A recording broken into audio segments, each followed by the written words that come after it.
So according to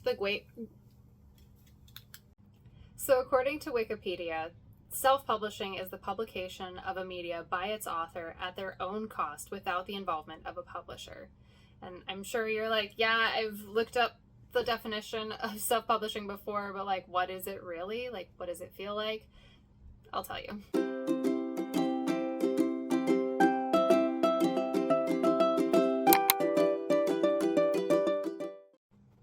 Hi, happy Saturday.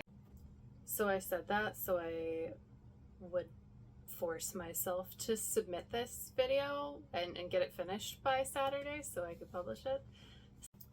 Welcome back to Writer Makes Videos, where I talk about the process of self-publishing and being a writer in the space and becoming a content creator at the same time, and just kind of navigating that world and figuring out like what works and what doesn't, and just looking to connect with an audience and really just build out my network and be able to meet cool and interesting people and discuss really fun and interesting topics.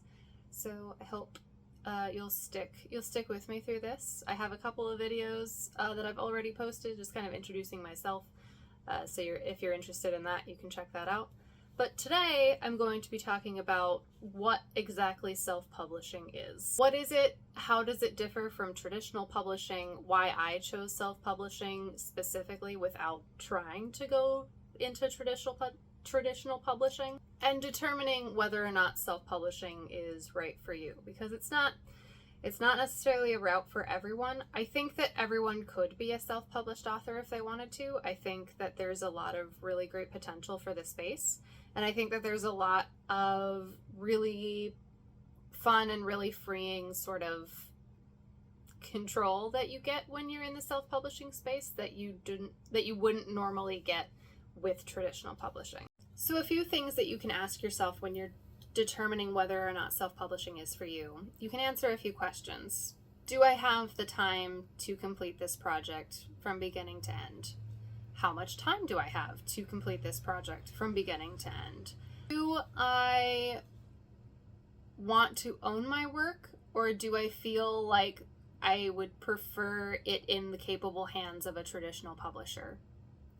Do I want to spend money getting a copyright, getting ISBNs, putting out the book on various platforms, printing the book?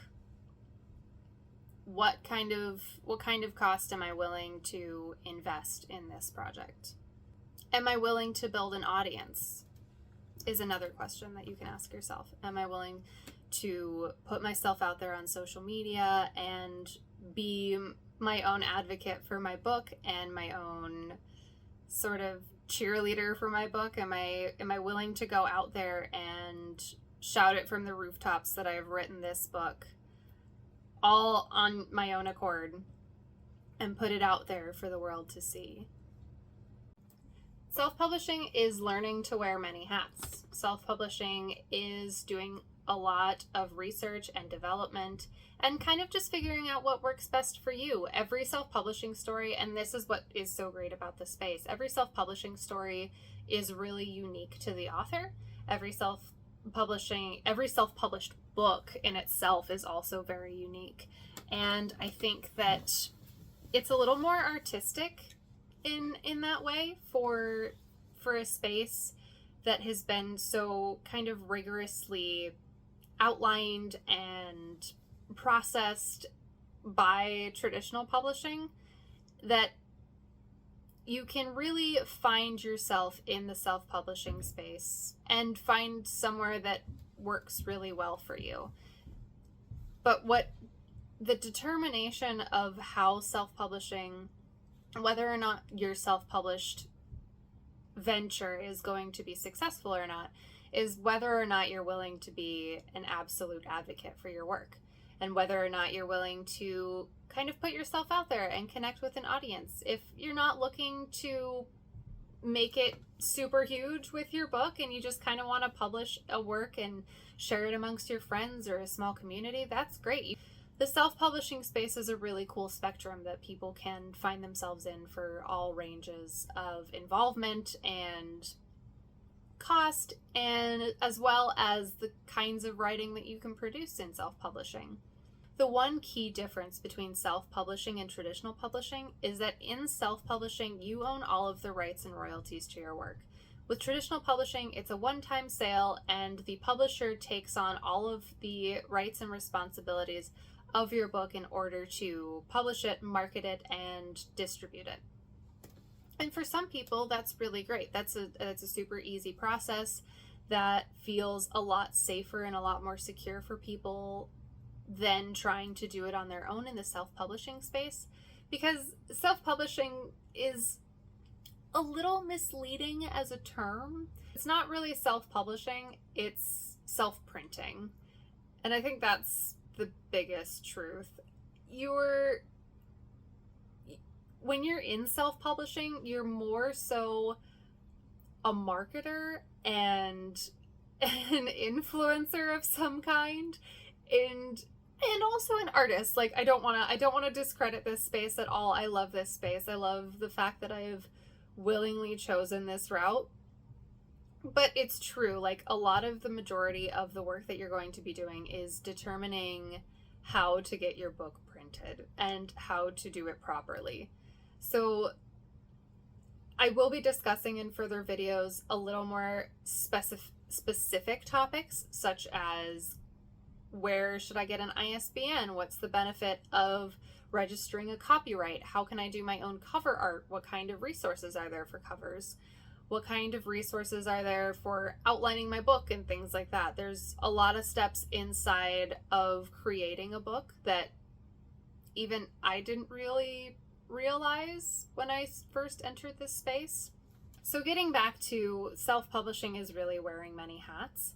It's one, writing the book at the very least, and learning how to do that along the way, learning how to proofread and edit yourself, then learning how to find an editor and learning what kind of editing you will need. And I'll give you a hint, you'll always need developmental and line editing, always.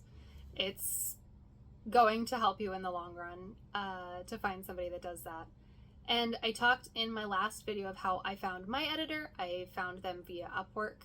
And so if you want to check that out, you can click on my previous video and I'll kind of walk you through that process of what that looked like for me. Another of the hats that you're going to have to learn how to wear when you're in self-publishing is learning how to market your own book.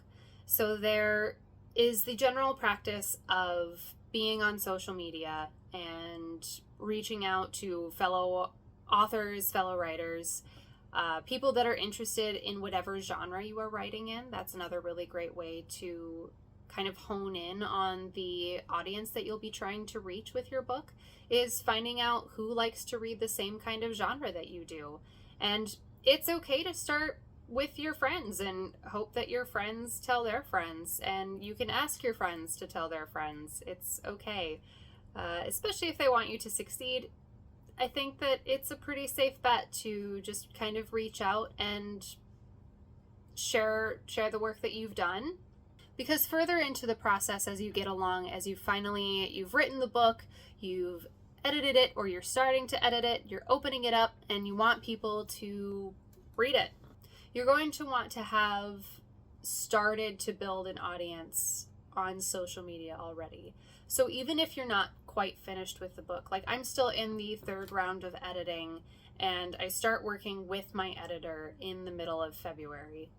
But I've started on social media and started to reveal bits about my book and reveal bits about myself as a writer, and looked to find an audience that fit within my genre. So I'm writing in the high fantasy genre, and it's looking at other books that kind of fit the same theme, the same sort of story structure, and that for me most closely is The Lord of the Rings.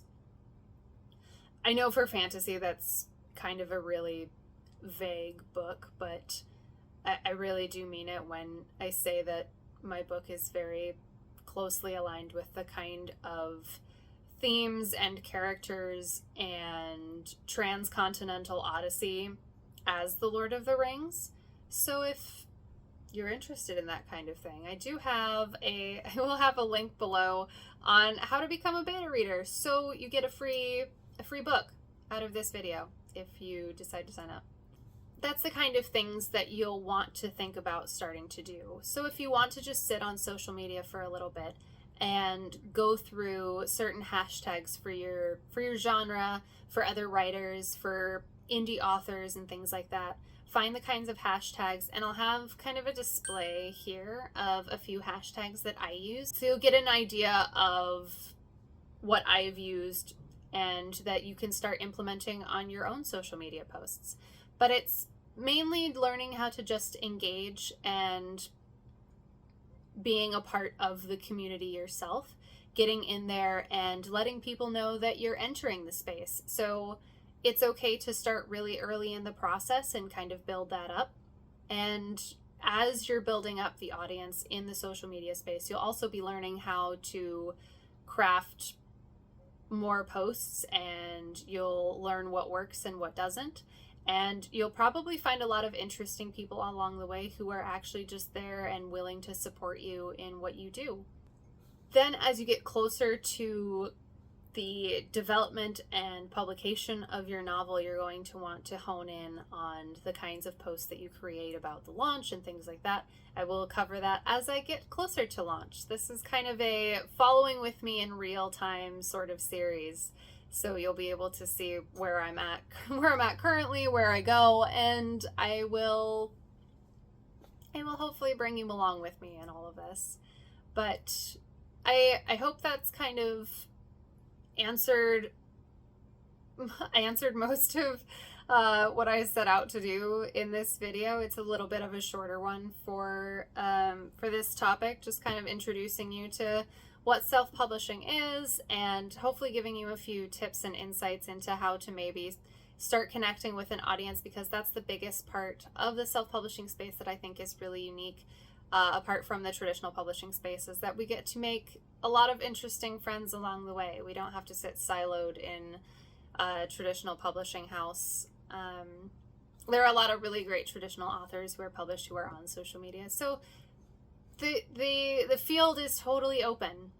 I think that just being in self-publishing and being kind of the owner of your work and having the capability of really building something from the ground up is exciting to me, and I hope it's exciting to you if you're watching this. And if you are an aspiring writer, or if you're currently writing right now and you're deciding between the traditional and the self-publishing space, I hope I can convince you to come on over to the self-publishing space, and that we'll learn along together, and we'll